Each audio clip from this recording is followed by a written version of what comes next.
आपका pregnancy test positive आ गया है और अब आप बहुत खुश हैं क्योंकि आप बहुत टाइम से चाह रहे थे कि आपको प्रेगनेंसी हो, और ये क्या अभी कुछ हफ्ते ही बीते हैं या कुछ दिन ही बीते हैं और आपको ब्लीडिंग स्टार्ट हो गई। अब आप पैनिक की सिचुएशन में हैं कि क्या करें, ये कैसे हो गया, ऐसा क्यों हो गया, अब हम क्या करें। काफी लोग घर में ये भी कहने लगते हैं, अच्छा कल तुम लोग घूमने गए थे इसीलिए ये सब हो गया है, तुमने अपना ध्यान नहीं रखा इसीलिए ये सब हो गया है। अरे मैं ट्रैवलिंग पे क्यों गई थी, उसी की वजह से तो नहीं हो गया। मैंने कोई वजन तो नहीं उठा लिया, इस वजह से तो नहीं ब्लीडिंग स्टार्ट हो गई।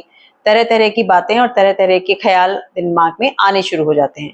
अगर ऐसा ही कुछ आपके साथ हो रहा है तो आप ये वीडियो अंत तक देखिए, जिससे आप इस सिचुएशन को ठीक से समझ सकें और ठीक से डील कर सकें। मेरा नाम डॉक्टर सुमन जैन है और आज हम बात कर रहे हैं फर्स्ट ट्राइमेस्टर यानी कि प्रेगनेंसी के शुरू के 3 महीनों के दौरान होने वाली ब्लीडिंग के बारे में। शुरू के 3 महीनों में जो ब्लीडिंग होती है उसमें आपको करना क्या है। सबसे पहला काम, बिल्कुल भी डरने की और घबराने की जरूरत नहीं है।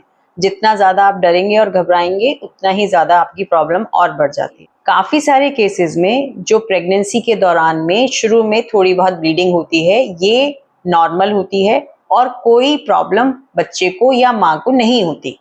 आपको एकदम से घबराने की जरूरत नहीं है, लेकिन डॉक्टर के पास तो आपको तुरंत ही जाना है जिससे कि वो आपका टेस्ट करके ये कंफर्म कर सके कि रीजन क्या है इस ब्लीडिंग का। तो आइए जानते हैं कि अर्ली प्रेगनेंसी में ब्लीडिंग होने के कॉमन रीजन क्या क्या होते हैं। सबसे पहले, काफी केसेस में बिना किसी प्रॉब्लम के थोड़ी बहुत ब्लीडिंग अपने आप हो ही जाती है। कई दफा ऐसा होता है कि जिस डेट को आपका पीरियड आने वाला था उसके 1-2 दिन के बाद में आपने टेस्ट किया और आपका टेस्ट पॉजिटिव आ गया और उसी के आसपास आपको हल्की ब्लीडिंग हो जाती है। यानी कि पीरियड के टाइम पर आपको थोड़ी सी ब्लीडिंग आ जाती है। आपको लगता है कि ये कोई प्रॉब्लम है, जबकि कि ऐसा आमतौर पे नहीं होता। किसी किसी को ऐसा 2 महीने तक भी हो जाता है। इसको आप ऐसे भी समझ सकते हैं कि मान लीजिए आपको पीरियड आया 1 तारीख को, किसी भी महीने की 1 तारीख को आपको पीरियड आया है और अगली महीने की 1 या 2 तारीख के करीब आपने टेस्ट किया जो कि आपका पॉजिटिव आया, आप खुश हैं, और उसी टाइम के आसपास आपको फिर से ब्लीडिंग आ गई।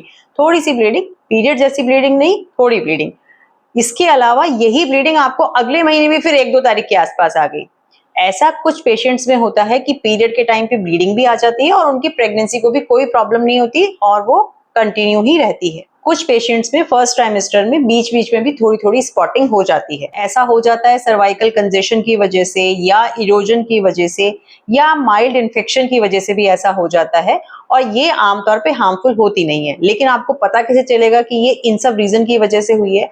तो आपको करना ये है कि अगर आपको ब्लीडिंग है, थोड़ी बहुत ब्लीडिंग या स्पॉटिंग आपको हो रही है, तो आपको डॉक्टर के पास जाना है। तो जाते ही आप उनको जब ये बताएंगे कि आपको थोड़ी सी स्पॉटिंग हो गई है तो आपकी सोनोग्राफी करेंगे ही, और सोनोग्राफी भी करेंगे और आपका चेकअप भी करेंगे।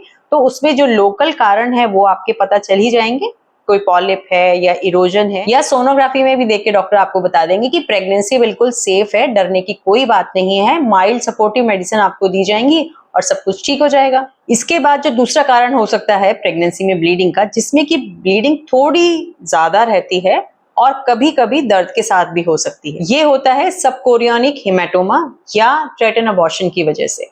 यानी कि यूट्रस के अंदर थोड़ी सी ब्लीडिंग इकट्ठा हो गई है जिसको कि सबकोरियोनिक हेमाटोमा कहते हैं, और उसी में से कुछ थोड़ा सा निकल के बाहर भी दिखने लगी है। ऐसी सिचुएशन में अगर सोनोग्राफी करते हैं और प्रेगनेंसी ठीक होती है, यानी कि बच्चे की कंडीशन ठीक होती है, उसकी हार्ट बीट ठीक होती है, तो बेड रेस्ट करने से और कुछ सपोर्टिव मेडिसिन देने से आमतौर पे ज्यादातर केसेस में ये सिचुएशन हैंडल हो जाती है और आगे अबॉर्शन में या मिसकैरेज में प्रोसीड नहीं करती। फिर इसके बाद जो तीसरा रीजन हो सकता है अर्ली प्रेगनेंसी में ब्लीडिंग होने का, वो होता है मिसकैरेज या मिस्ड अबॉर्शन। अगर कोई प्रेगनेंसी अनहेल्दी आ रही है या होने वाले फीटस में कॉन्जेनाइटल मालफॉर्मेशन या कहें कि जन्मजात विकृति होने की संभावना होती है, तो नेचर का ही ये तरीका होता है कि अनहेल्दी प्रेगनेंसी को आगे कंटिन्यू ना करें। सोनोग्राफी में देख के अगर ये डायग्नोस हो जाता है कि ये मिस्ड अबॉर्शन है या मिसकैरेज है, तो उसमें एक सिंपल प्रोसीजर डीएनसी करते हैं जो कि एक बहुत सेफ और इजी प्रोसीजर है। तो अगली जो सिचुएशन होती है वो हो सकता है कि एक्टोपिक प्रेगनेंसी हो, जो इतनी कॉमन नहीं है, रेयर है। इसमें प्रेगनेंसी यूट्रस में लगने की बजाय किसी दूसरी जगह पे, ट्यूब में, ओवरी में या समटाइम अदर प्लेसेस पे भी लग जाती है। ऐसे केसेस में अगर आपने जल्दी डायग्नोस करा लिया होता है या जल्दी हमें पता चल जाता है तो इसका मेडिकल ट्रीटमेंट भी पॉसिबल है।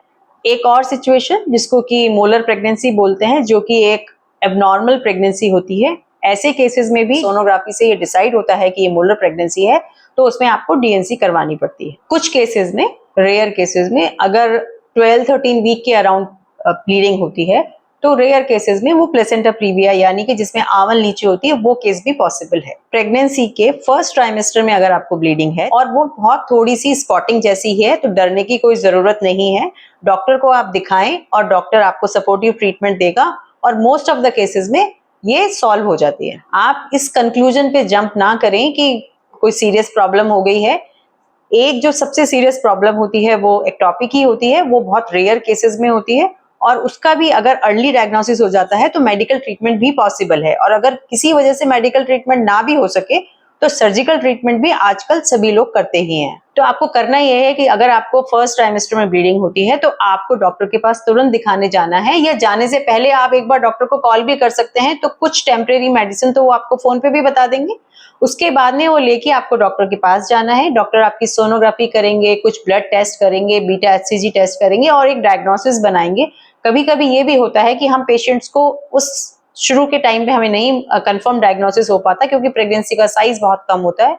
तो जितने भी दिन के बाद में आपको वो बुलाएं तब आप वापस से जाइए, उस टाइम पे आपका डायग्नोसिस कंफर्म हो जाएगा और उसी के अनुसार इजीली सभी तरीके के ट्रीटमेंट पॉसिबल है। यहाँ पर एक और मैं बात आपको ये बताना चाहती हूँ कि जैसा मैंने कहा ज्यादातर केसेस में थोड़ी थोड़ी ब्लीडिंग अगर हो रही है और प्रेगनेंसी सेफ है तो थोड़ा सा सपोर्टिव मेडिसिन ही हम लोग देते हैं। लेकिन ऐसे में कुछ पेशेंट्स ऐसे भी होते हैं जिनको ये लगता है कि अगर बार बार ब्लीडिंग हो रही है तो कहीं हमारे बच्चे को कोई अपंग बच्चा तो नहीं पैदा होगा या हमारे बच्चे को कोई डिफेक्ट तो नहीं होगा। ऐसा नहीं है। जो प्रेगनेंसी आपकी सोनोग्राफी में हेल्दी आ रही है और अगर आपको थोड़ी बहुत ब्लीडिंग बार बार हो भी रही है तो उसमें डरने की कोई जरूरत नहीं है, उससे बच्चे पर कोई असर नहीं होता। और अगर अनफॉर्चुनेटली मिस्ड अबॉर्शन हो ही गया है तो आपको इसके लिए बहुत ज्यादा दुखी या परेशान होने की जरूरत नहीं है, क्योंकि ये जैसा मैंने बताया नेचर का एक तरीका है अनहेल्दी प्रेगनेंसी को हटाने का। कॉमन बात जो अक्सर करके पेशेंट और उनके अटेंडेंट्स मुझसे कहते हैं, उनको लगता है कि जो मिस्ड अबॉर्शन या उनको ब्लीडिंग स्टार्ट हुई है वो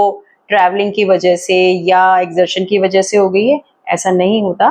ट्रैवलिंग की वजह से या एक्सर्शन की वजह से कोई ब्लीडिंग होती नहीं है। अगर कोई ब्लीडिंग हुई है तो उसके दूसरे ही रीजन होते हैं।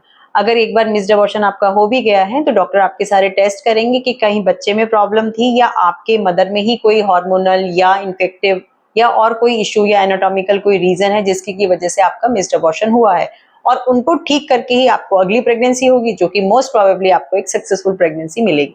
सो थिंक पॉजिटिव, मगर लापरवाही ना करें, तुरंत डॉक्टर को दिखाएं।